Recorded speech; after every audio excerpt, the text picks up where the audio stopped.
Imagine sitting cross-legged in a quiet room in upstate New York, eyes closed, following your breath.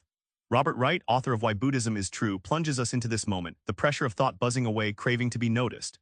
But right here in the silence, something strange happens. The grip of anxiety starts to loosen. What if the very way you see yourself and the world is a trick your mind is playing on you? Stick around, because Wright's take on Buddhism might just flip your mental script. Wright argues our brains evolved not for happiness, but for survival. That's the root of suffering. But how? Let's unpack the evolutionary glitch that keeps you trapped in mental noise. Wright recalls a Himalayan meditation retreat where he realized his mind's relentless worry wasn't a bug, but a feature shaped over millennia, like a smoke alarm that never shuts off because threats were everywhere. His brain is constantly scanning for social slights or dangers, making anxiety a survival tool, not a personal failing. Think of your emotions like smoke signals. They flare up to warn you about fire, but sometimes it's just a cooking fire or a false alarm. Wright explains how our emotional brain doesn't show direct truth. It signals potential problems, leaving you stressed and reactive even when all is safe. When meditation helps Wright see these signals for what they are, it's like suddenly stepping outside a funhouse mirror. The endless chatter and fear lose their grip.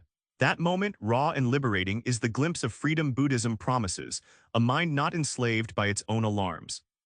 The heart of Buddhism isn't mysticism, it's clarity. Wright shows how meditation trains you to spot mental tricks before they hijack your mood. This is where science meets ancient wisdom. Wright shares a story about chatting with Ethan, a master meditator in California who described training attention like lifting weights. At first, your mind darts everywhere, but practicing mindfulness strengthens your attention muscle, letting you hold focus longer, like learning to watch a sunset without blinking. Imagine your attention as a spotlight on a dark stage.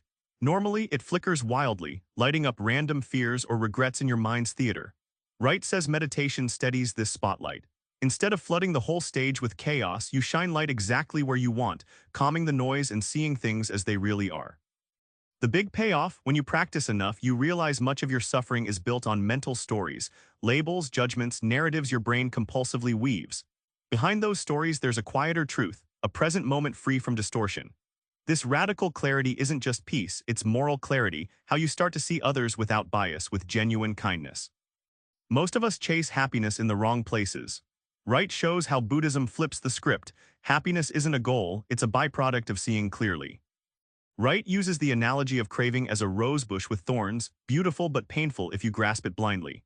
He explains how our brains constantly chase desires and avoid discomfort, but this endless grasping keeps us stuck in suffering.